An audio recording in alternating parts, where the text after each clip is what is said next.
गीता का द्वितीय अध्याय 11वें श्लोक से वस्तुतः गीता का उपदेश प्रारंभ होता है। गीता का प्रथम अध्याय संपूर्ण और द्वितीय अध्याय के 10 श्लोकों तक अर्जुन का विलाप है, अर्जुन का संदेह है। अर्जुन जब कुरुक्षेत्र युद्ध स्थल में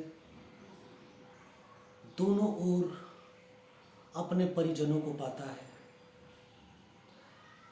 तब उसका मानवीय हृदय आंदोलित होता है। वह सोचता है कि मैं अपने ही परिजन के विरुद्ध लड़ूं और उन्हें मारकर धरती का सुख भोगूं, इससे बड़ा अपराध क्या होगा। कोई भी संवेदनशील व्यक्ति, चाहे वह कितना भी सत्ता का लोभी क्यों न हो, जब अपने समक्ष परिजनों को पाता है और उनसे उन्हें लड़ना पड़ता है, तब उसके अंदर यह सोच अवश्यंभावी है कि परिजनों को मारकर मैं क्या संसार भोगूं। वस्तुतः होता तो ये है कि हम अपने जीवन में संसाधन, समृद्धि इसीलिए चाहते हैं कि मेरे बाद, मेरे साथ मेरे परिजन भी उन्हें भोगें। अर्जुन जब संतप्त होता है, अपने परिजनों को अपने विरुद्ध देखकर, अपने परिजनों से जब लड़ने को वह उद्धत होता है, तब दूसरी ओर उसके मस्तिष्क में विचारों का आंदोलन उठता है और वह कृष्ण से कहता है कि मैं युद्ध नहीं कर सकता, मैं अपने ही लोगों को मारकर सुख नहीं भोग सकता। यह मेरे ज़मीर को, मेरी आत्मा को स्वीकृत नहीं है। तब कृष्ण 11वें श्लोक से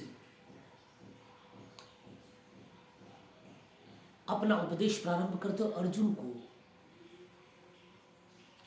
ज्ञान चक्षु देने का प्रयास करते कि वो समझे बात को, सत्य को समझे। वे 11वें श्लोक में कहते हैं कि अशोच्यनन व शोच्यस्तवम प्रज्ञावादांश्च भाससे गतासून च नानुशचन्ति पंडिताः। तात्पर्य क्या है? अत्यंत सीधी और सरल बात है। वे कहते हैं कि अशोच्यनन व शोच्यस्तवम, जो शोक करने योग्य विषय नहीं है उस पर तुम शोक करते हो। प्रज्ञावादांश्च भाससे, और तुम ज्ञानी जैसी भाषा का प्रयोग करते हो, तुम ज्ञानी जैसी बातें कर रहे हो। क्योंकि जो ज्ञानी होते हैं, एक तरफ तो तुम ज्ञानी जैसी बातें कर रहे हो, अशोच्यानन वशोचस्तवम, जो शोक के योग्य है नहीं उसके संबंध में तुम शोक करते हो। ज्ञानी का यह स्वभाव नहीं है। बातें तुम्हारी ज्ञान की, सत्य बोल रहे हो, क्यों परिजनों से लड़ना, क्यों इस संसार के सुख के लिए, इस संसार को भोगने के लिए परिजनों से लड़ना, अपने ही लोगों की हत्या करना, क्यों? बात तो स्वाभाविक है, सत्य है। तुम्हारा संदेह अत्यंत सामान्य है। यदि यह संदेह तुम में नहीं उठता तब मैं मान लेता कि तुम वस्तुतः संवेदनशील मनुष्य नहीं हो। यह प्रश्न बताता है कि तुम अत्यंत संवेदनशील हो, और इतनी संवेदनशीलता ज्ञानियों में होती है। किंतु ज्ञानी जो चले गए, गतासून च नानुशचन्ति पंडिता, जो पंडित होते हैं, जो ज्ञानी होते हैं, वे जो चले गए इस संसार से, या जो जाने वाले हैं, उन दोनों के लिए शोक नहीं करते। क्या तात्पर्य इसका? ज्ञानी क्यों नहीं शोक करता? हम ज्ञानी कहते किसे? हम किताबें पढ़ लेते हैं, विज्ञान पढ़ लेते हैं, अर्थशास्त्र पढ़ लेते हैं, दर्शन शास्त्र पढ़ लेते हैं, साहित्य पढ़ लेते हैं, भाषा में विद्वता प्राप्त कर लेते हैं और स्वयं को पंडित समझते हैं, ज्ञानी समझते हैं। यहाँ उस तरह के सूचनात्मक ज्ञान, सूचनार्थक ज्ञान जिसमें आप सिर्फ इंफॉर्मेशन अपने पास रखते हैं, उसकी बात नहीं हो रही। यहाँ बात हो रही है कि तुम जगत को उसके यथावत सत्य में देखो, तो उस सत्य से स्वयं को पृथक न करो, क्योंकि सत्य का तात्पर्य है कि ये होगा ही, ये है ही, तुम इसे बदल नहीं सकते। जिसे तुम बदल नहीं सकते वही सत्य है। इसलिए सत्य को अविनाशी कहा गया। हम समझते हैं कि अविनाशी का तात्पर्य है कि जो कभी खत्म ना हो। सब कुछ खत्म होता है, सब कुछ। इस संसार की सीमा में जो कुछ भी आता है, ब्रह्मांड की सीमा में जो कुछ भी आता है, सबको बदल जाना है, सबको परिवर्तित हो जाना है। लेकिन सत्य सत्य परिवर्तित नहीं होता। क्या क्या तात्पर्य इसका? सत्य का तात्पर्य क्या है? सत्य का तात्पर्य है कि वह सत्य, वह तथ्य जिसे तुम बदल न सको, वो तुम्हारे हाथ में नहीं है। प्रकृति भी चाहे तो नहीं बदल सकती, और वह सत्य मृत्यु, वह सत्य संसार का परिवर्तनशील स्वरूप। जब तुम बदल नहीं सकते, तुम्हारे हाथ में यह प्रक्रिया है नहीं, तब उसके लिए शोक क्या करना? जो अवश्यम भावी है, जिसका होना तय है, उसके लिए शोक बचकाना है। तुम मनुष्य हो, मनुष्य विवेकशील प्राणी है, अरस्तु ने कहा। अरिस्टोटल यूनान का प्रसिद्ध दार्शनिक हुआ, चिंतक हुआ, उन्होंने कहा कि मनुष्य विवेकशील प्राणी है। Man is a rational animal. विवेकशील तात्पर्य कि उसकी आंखें हैं, वह सत्य को देखता है जैसा है, वो भ्रमित नहीं होता। सत्य को देखने की, नग्न सत्य को देखने की उसमें क्षमता है, वो देख सकता है। वस्तुतः जो भ्रमित नहीं होता वही पूर्ण मनुष्य है। और हम जिसे अध्यात्म कहते हैं, वह पूर्ण मनुष्य बनने की प्रक्रिया है, पूर्ण मनुष्य बनने की ओर यात्रा है। अर्जुन कहता है कि मैं इन्हें मारकर धरती का सुख भोगूं, ऐश्वर्य का सुख भोगूं, यह मुझे उचित नहीं लगता।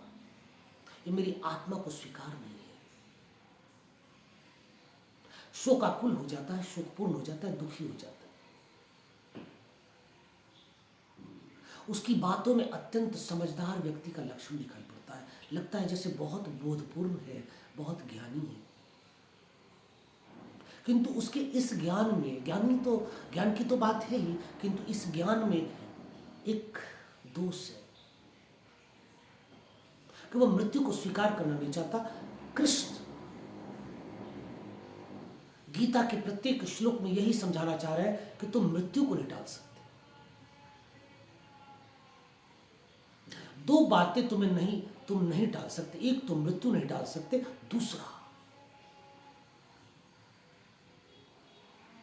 कि असत्य से तुम्हें युद्ध करना पड़ता है। असत्य का तात्पर्य है जो अनुचित है, जो नहीं होना चाहिए, और वो कोई करने का प्रयास कर रहा है। तो प्रयास भी एक बल है। प्रयास प्रकृति से लड़ाई है। जब तुम प्रयास करते हो, इसका तात्पर्य वो हो नहीं रहा स्वतः। जो स्वतः होता है वो प्रकृति है। तुम्हें जब प्रयास करना पड़ता है, इसका तात्पर्य तुम प्रकृति से वह चाहते हो जो प्रकृति तुम्हें नहीं दे रही। तुम प्रकृति से छीन लेना चाहते हो। तो कुछ लोग ऐसे होते हैं जो प्रकृति से इसलिए लड़ते हैं कि वो दूसरे का छीन ले।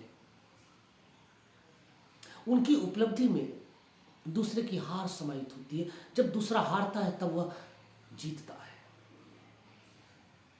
अब यदि हारने वाला ऐसा है कि तुम उसके मौलिक अधिकार में प्रवेश कर जाते हो, तुम उसके मौलिक अधिकार का उल्लंघन करते हो। जैसे तुम्हें जीने का अधिकार है वैसे सबको जीने का अधिकार है, जैसे तुम्हें ऐश्वर्य भोगने का अधिकार है सबको ऐश्वर्य भोगने का अधिकार है, तो तुम अपने अधिकार की सीमा में रहो, सबके अधिकार की सीमा है। तो जब कोई दूसरे के अधिकार की सीमा का उल्लंघन करता है और दूसरे के अधिकार को छीनकर अपना अधिकार बना लेना चाहता है, इसी को अन्याय कहते हैं और इसी के विरुद्ध युद्ध करना होता है। संपूर्ण गीता, संपूर्ण महाभारत बस इसी विषय पर खड़ा है कि जो अन्य के मौलिक अधिकार का हनन करता है, जो अन्य के मौलिक अधिकार को छीनने का प्रयास करता है, जो छीन चुका है, तुम उसके विरुद्ध लड़ो। ये तुम्हारा मौलिक अधिकार है। युद्ध भी मौलिक अधिकार का विरुद्ध हो जाता है, अन्याय के विरुद्ध युद्ध मौलिक अधिकार है। भले हमारे संविधान में ये नहीं संकलित है कि युद्ध करना भी तुम्हारा अधिकार है, लेकिन वहां भी युद्ध है एक तरह का कि आपके मौलिक अधिकार यदि छीने गए तो आप अदालत का दरवाजा खटखटा सकते हैं। वो भी एक लड़ाई है। एक संप्रभु देश, एक प्रणाली से चलने वाला देश न्याय के लिए लड़ाई इसी तरह से संप्रेषित करता है, इसी तरह से पोषित करता है। तो यहां कुरुक्षेत्र में कृष्ण इस युद्ध को न्याय का युद्ध कहते हैं। इसलिए प्रथम श्लोक गीता का कहता है कि कुरुक्षेत्र धर्म क्षेत्र है, कुरुक्षेत्र सभ्यता युद्धसभा, यानी ये जो कुरुक्षेत्र धर्म क्षेत्र है, धर्म की लड़ाई है। धर्म का तात्पर्य क्या है? सत्य के लिए लड़ाई है, मौलिक अधिकार के लिए लड़ाई है। इस लड़ाई के बिना मानव मानव नहीं रहेगा। आप पूर्ण मानव तभी बनेंगे जब आप अपने मौलिक अधिकार के साथ जीते हो और दूसरे के मौलिक अधिकार में आपका मौलिक अधिकार प्रवेश न करता हो, तब आप एक पूर्ण मनुष्य हैं। सारी शिक्षा, धर्म की सारी शिक्षा, अध्यात्म के सारे बिंदु सभी इसी बात के लिए है कि आपका मौलिक अधिकार दूसरे के मौलिक अधिकार के साथ लड़ाई न कर ले, आपका मौलिक अधिकार दूसरे के मौलिक अधिकार का हनन न कर दे। यही प्रयास है अध्यात्म का, यही प्रयास रहता है कानून का, यही प्रयास रहता है संविधान का, यही प्रयास रहता है धर्म का, और यही प्रयास है मानवीय विवेक का। कृष्ण अर्जुन से कहते हैं कि जो चले गए, जिनकी मृत्यु हो गई, जो इस संसार से चले गए, और जिन्हें जाना है, जो है उन्हें जाना है, दृष्टि खोलो तो तुम पाओगे कि उन्हें भी जाना है यहां से। जब जाना ही है तो फिर शोक क्यों? इसे स्वीकार करो, तुम्हें भी जाना है, तुम भी स्वयं को स्वीकृत कर लो कि तुम्हें भी जाना है, फिर शोक क्यों? लेकिन तुम शोकाकुल हो कि ये इन सभी का देहांत हो जाएगा, मेरे अपने मृत्यु को प्राप्त हो जाएंगे, देहावसान सभी का हो जाएगा, तो फिर मेरा जीना क्या? तुम्हारा जीना तुम्हारा है, प्रत्येक व्यक्ति का जीना उसका जीना है, तुम महत्वपूर्ण हो। प्रत्येक व्यक्ति अपनी महत्ता जान ले तो फिर कोई किसी को परेशान न करे। कोई किसी को दुख देता है, तुम यही जान लो कि वह स्वयं को सुख नहीं देता। जो स्वयं को सुख देना चाहता है उसकी आंखें खुल जाती हुए भी जानता है कि दूसरे को दुख देने से वह भी दुखी होगा, बदले में दुखी आता है। दुख दोगे दुख मिलेगा, सुख दोगे सुख मिलेगा। ये पैटर्न प्रकृति का है। विज्ञान में यही न्यूटन का तीसरा नियम बन जाता है, प्रत्येक क्रिया के बराबर विपरीत प्रतिक्रिया होती है। न्यूटन का यह तीसरा नियम प्रकृति के कण कण में प्रस्तावित है, प्रकृति के कण कण में प्रयुक्त होता है। तो अशोच्यनन वशोचस्तवम प्रज्ञावादांश भाषसे, यानी तुम जो विषय सुख के योग्य नहीं है उस पर शोक करते हो, उस पर दुखी होते हो। शोक के योग्य क्यों नहीं है? इसलिए नहीं है कि ये होना तय है, इनका मरना तय है, तुम्हारा मरना तय है, मेरा भी जाना तय है। जो प्रस्तुत हुआ है उसे अप्रस्तुत होना ही होना है। जो प्रकट है वो कल अप्रकट हो जाएगा, कल जो अप्रकट है आज प्रकट हो जाएगा। इसी को गीता आगे कहती है, कृष्ण आगे कहते हैं कि जातस्य ध्रुव मृत्यु ध्रुवम जन्म मृतस्य च, यानी जो जन्मा है, जातस्य ध्रुव मृत्यु, ध्रुव निश्चित, यानी जो जन्मा है उसकी मृत्यु निश्चित है। ध्रुवम जन्म मृतस्य च, और जो मरा है उसका भी जन्म निश्चित है। ये चक्र है, प्रकृति का चक्र है, जीवन मृत्यु मृत्यु जीवन। मानवीय जीवन अत्यंत संवेदनशील है, अत्यंत जिम्मेदाराना है, उत्तरदायित्व से भरा है। आप ज्ञात विश्व में, ज्ञात ब्रह्मांड में सर्वाधिक महत्वपूर्ण है, क्योंकि आपके पास एक ऐसा मस्तिष्क है जो ब्रह्मांड के रहस्यों की परतें खोल सकता है, जो वह समझ सकता है जो कोई ना समझ सके। तो फिर आपका उत्तरदायित्व है कि आप भी सत्य को समझें। अर्जुन एक मनुष्य है, उसका दायित्व बनता है कि वह सत्य को समझे, उसे स्वीकार करे, तभी वो पंडित है। जिसने भी सत्य को जाना है उसने प्रकृति के सत्य को स्वीकारा है, प्रकृति की घटनाओं को स्वीकारा है। इसी स्वीकार को हम धर्म कहते हैं, इसी स्वीकार को अध्यात्म कहते हैं। अध्यात्म सत्य को जानना है, इसका तात्पर्य यह है कि सत्य को स्वीकारना है। सत्य को तुम क्या जानोगे, तुम जानते ही हो। सत्य को जानने का तात्पर्य यही है कि तुम सत्य को स्वीकार करने लगे। कौन नहीं जानता कि मृत्यु होनी है, कौन नहीं जानता संसार बदलता है, कौन नहीं जानता कि आज सूरज निकला है, शाम में डूबेगा, फिर कल निकलेगा। कौन नहीं जानता कि आज वो जिंदा है, कल वो मर जाएगा। स्वीकारना नहीं जानता, स्वीकृति का भाव नहीं है। कौन नहीं जानता कि जो पुत्र जन्मा है कल उसकी मृत्यु होगी। कौन नहीं जानता कि आज जो घर बना है कल वो टूट जाएगा। तुम कितने भी साथ संभाल लो वो टूटेगा, किंतु हम स्वीकारते नहीं। धर्म सत्य को स्वीकार लेने का नाम है। ये सबसे बड़ी घटना है, क्योंकि आदमी यही तो करता है कि वह नहीं स्वीकारता जो वो नहीं चाहता। तुम्हारे चाहने से संसार नहीं चलता। तुम अपनी चाह छोड़ो, जिससे संसार चलता है उसे अपनी चाह बना लो। यही है ध्यान। देखते हो सुबह होती है, शाम होती है, तुम्हें कभी तकलीफ नहीं होती कि शाम क्यों हो रही है। शाम हो जाती है, रात होती है, तुम रात में नृत्य कर रहे हो, डांस कर रहे हो, लोगों के साथ तुम आनंदित हो। सुबह हो जाती है, परेशान तो नहीं हो जाते क्यों सुबह हो गई, रोने धोने तो नहीं लगते क्यों सुबह हो गई। इसलिए नहीं रोते धोते क्योंकि तुम्हें पता है कि तुम इसे बदल नहीं सकते, ये होना तय है। तुम जिस तरह से सुबह से शाम को स्वीकार कर लेते हो, शाम से सुबह को स्वीकार कर लेते हो, यही इस स्वीकृति में ही धर्म है। तो तुम्हें यह भी स्वीकार करना होगा कि मृत्यु निश्चित है, परिवर्तन निश्चित है, सबका मरना निश्चित है। शोक करना इस सत्य के विरुद्ध खड़ा हो जाना है, और सत्य के विरुद्ध खड़ा होकर तुम कभी भी शांत नहीं हो सकते, जीवन को संपूर्णता में नहीं जी सकते। तुम्हें व्यर्थ का दुख झेलना पड़ेगा। हम इसे भ्रम भी कह सकते हैं, भ्रम। और भ्रम से उत्पन्न दुख से बड़ा कोई दुख नहीं है, क्योंकि यह दुख मूर्खतापूर्ण है। मनुष्य का अधिकांश दुख मूर्खतापूर्ण ही होता है।